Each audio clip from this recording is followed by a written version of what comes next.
my name is Jason Hite, and I'm here to talk to you about my latest sculpture, Sheol.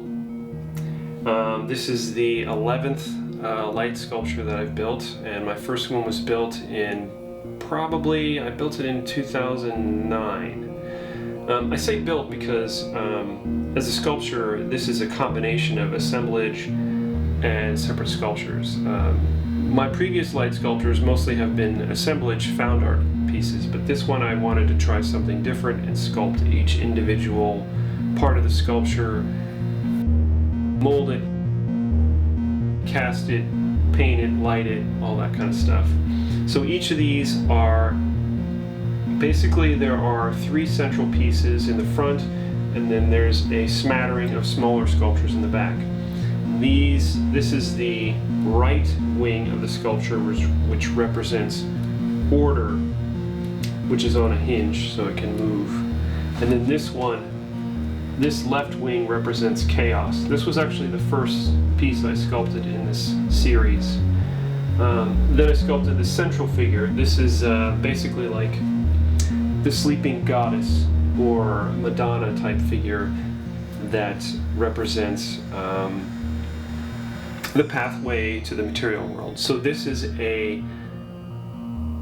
my interpretation of limbo, basically the place you would go after you die, before you ascend to heaven or descend to a lower vibrational realm. I don't believe in hell. So this is a place where souls and all sorts of astral creatures might be. And these spheres here represent souls themselves, actual physical souls that have manifested in this plane from either death, dreams, or deep meditation. Then I have some of these other figures, this green guy down here. This is what you would call a demonic or lower vibrational being that feeds off of some of the weaker or lesser potent souls. There are also soothsayer spiders or web weavers that I have in these corners here that would trap souls to eat. So this is almost a wild sort of interpretation of something that is non-physical but put into a physical form. Also, each of these pieces, the central pieces, are actually on separate light grids, so I can actually change the color of the sculpture. These also, they're a little harder to reach. They're over on that side, and I don't want to stand in front of it, but these can also be changed.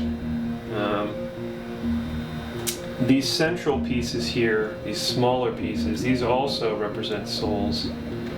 And these souls are in transition, so they're not rounded. These souls are either descending or ascending. So they're either ascending to a higher vibrational existence or descending to a lower vibrational existence. And a lot of this all came from stuff that I'd read in the Tibetan Book of the Dead, stuff that I'd learned in just training my body using Qigong, stuff that I've learned doing magic with a K, doing things like the middle pillar or the banishing ritual or other breathing exercises.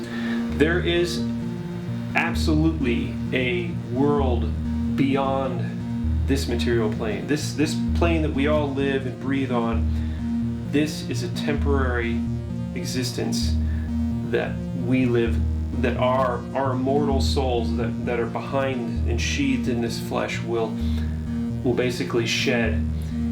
And we are here on the material plane for a very short time compared to what our actual endless, non-destroyable souls are. And I wanted to do something that represented that. We don't think about death in the way that we should in the Western cultures. We don't prepare for death in the way that we should. I think. There's a lot of rituals and stuff that Eastern cultures do, especially the Tibetans, and I think that we need to pay attention to that. And I've also said in another video early on making this that I wanted to turn this into my tombstone, which sounds really dark and bizarre, but I think it's something that is affirming to me and to others that there is a place beyond this world. This isn't all there is. Could you imagine if this was all that existence was? There are realms beyond this place that you can even visit today if you wanted to in your sleep by astral traveling. So this is something that means a lot to me. It also might be the last light sculpture I ever do. I'm getting older. I want to do more simpler pieces. This one took a long time to make and was difficult. At one point, when I started this sculpture, I lived in San Diego, California with my wife and 2 sons. And when I finished this sculpture, I'm now living in Lakewood, Ohio. And this right piece here, this piece wasn't molded. It was about finished, not quite, when we bought a house here, and then I basically had 30 days to finish it, mold it, and I didn't even cast it. I just finished it and molded it, and then we had to pack up and leave. And the first time I tried to pour the silicone, it set up on me before I could get it in there, so I had to buy more silicone and try it again. But it was all worth it in the end, and I'm really happy with how it came out. And I sat on this for like 5 months because when it was finished, I didn't know what to do because COVID and the pandemic hit, and everything kind of went nuts, and everything's still crazy, but life has to go on, and life will go on. And I need to share what I'm doing before I'm dead.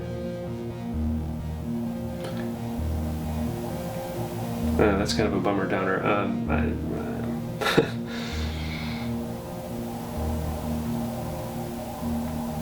So if I do end up making this my tombstone, I want to do it all in bronze. I think that'd be cool. Also, I worked for a very long time to try to figure out how to make this into a game. I'd love to make this into basically an RPG game where you are the souls.